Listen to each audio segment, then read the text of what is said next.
Passons maintenant aux éléments horizontaux du bois, c'est-à-dire les cellules qui composent les rayons. Chez les bois homoxylés, nous avons vu qu'à l'intérieur des rayons, il pouvait y avoir plusieurs types de cellules, des fibres trachéides et des cellules de parenchyme. Chez les feuillus, les rayons ne sont composés uniquement de cellules de parenchyme. Néanmoins, ils peuvent présenter une certaine hétérogénéité liée à la morphologie des cellules. La plupart des cellules vont ressembler à cette cellule-là qui est schématisée ici. Donc c'est des cellules qui sont allongées dans le sens horizontal. Ce sont ce qu'on appelle des cellules couchées. Mais quelques cellules peuvent présenter un aspect plus dressé ou carré. Et on peut avoir des mélanges entre les deux types. C'est ce qui donne donc une certaine hétérogénéité.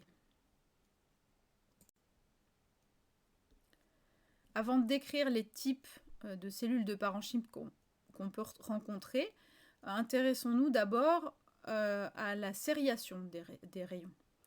Les feuillus présentent une très grande diversité de sériations, contrairement aux bois homoxylés où on avait en gros que des rayons unis, voire voire trisériés.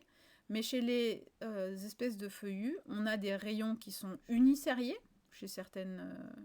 dans certains cas, uniquement unisériés, donc exclusivement unisériés. Et on peut avoir des rayons qui sont plurisériés, qui sont compris entre 1 et 3, 1 et 3 cellules de large, entre 4 et 10, ou au-dessus de 10 cellules de large. C'est ce que vous voyez ici.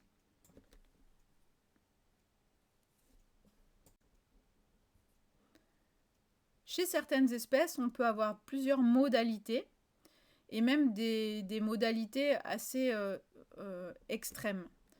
Et dans ce cas-là, il faut le noter. Par exemple, chez cette espèce, on voit qu'il y a des rayons en plan tangentiel, donc, qui sont unisériés. C'est ce que vous voyez ici.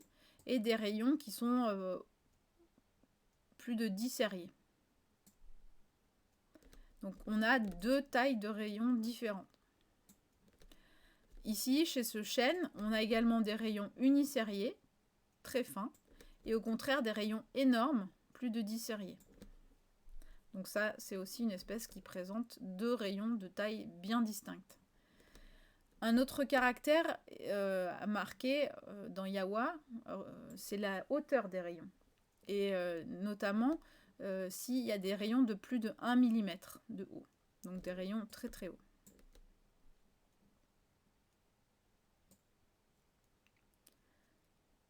Il peut aussi y avoir ce qu'on appelle des rayons agrégés. On appelle ça aussi des rayons composés ou faux rayons.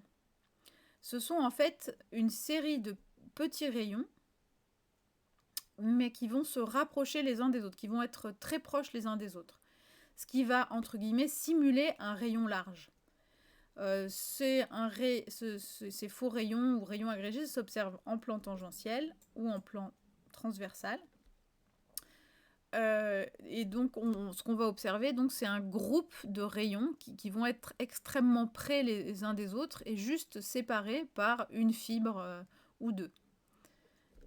Donc, on a l'impression de voir un très gros rayon, par exemple chez cette espèce ici, mais en fait, il s'agit de plein de rayons côte à côte. Ces rayons, ils n'incluent pas, au milieu, on n'a aucun vaisseau. C'est vraiment, il y a des rayons et des fibres mélangées qui forment cette structure agrégée. On observe ici également ces structures. Donc en plan transversal, là, on a l'impression d'un rayon très très épais. Et en fait, même si chaque rayon là est assez épais, mais on voit qu'il y a plusieurs rayons qui sont rassemblés au même endroit, qui sont interrompus par des éléments verticaux. Et le tout est rassemblé et ça forme donc ce qu'on appelle un rayon agrégé.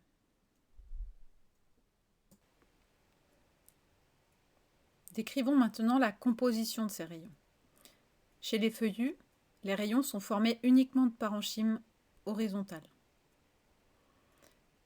Éventuellement, chez quelques espèces, on peut observer du parenchyme sécréteur qui constitue des canaux sécréteurs. Mais c'est un cas particulier. Ici, parlons uniquement des cellules de parenchyme classiques. Donc ces cellules peuvent prendre plusieurs formes. Elles peuvent être soit couchées, elles ont donc une orientation horizontale, mais elles peuvent être également dressées ou carrées. Quand toutes les cellules sont des cellules couchées, comme c'est le cas ici, vous voyez bien ces cellules avec une orientation horizontale, alors le rayon est dit homocellulaire. Toutes les cellules sont couchées. Dans d'autres cas, on peut avoir des cellules couchées, mais également des cellules carrées et des cellules dressées qui ont une certaine orientation verticale. Et on peut donc avoir un mélange de toutes ces formes de cellules. Dans ce cas-là, le rayon est dit hétérocellulaire. Il peut en général être, la plupart du temps, il est composé au centre de cellules couchées et en périphérie de cellules carrées ou dressées. Les caractères décrits par Yawa consistent à compter le nombre de cellules carrées ou dressées marginales.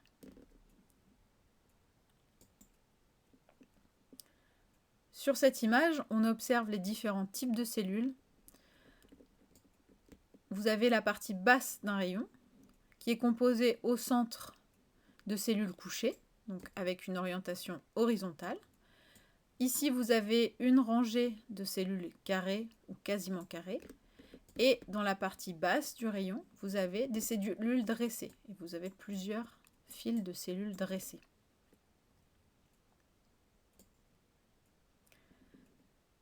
Ici, des exemples de rayons homocellulaires où l'ensemble des cellules sont couchées.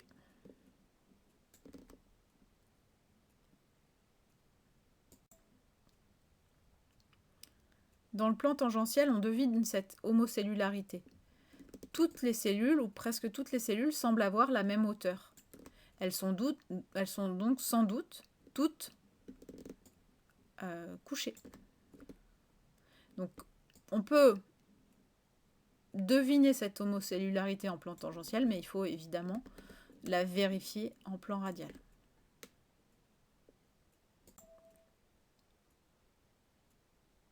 Ici, on observe des espèces avec des rayons hétérocellulaires. Le caractère, c'est cellules couchées au centre du rayon avec une file de cellules dressées ou carrées. Vous avez d'autres caractères, les caractères 107 et 108, qui décrivent des rayons hétérocellulaires avec plusieurs fils de cellules dressées ou carrées sur la marge.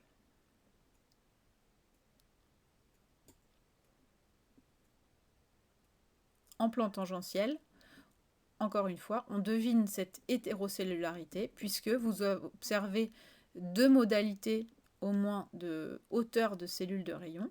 Vous avez des cellules de rayon au centre du rayon qui semblent plutôt basses et dans les queues des rayons, en haut ou en bas, vous observez des cellules qui semblent relativement hautes. Donc ce sont les cellules dressées ou carrées.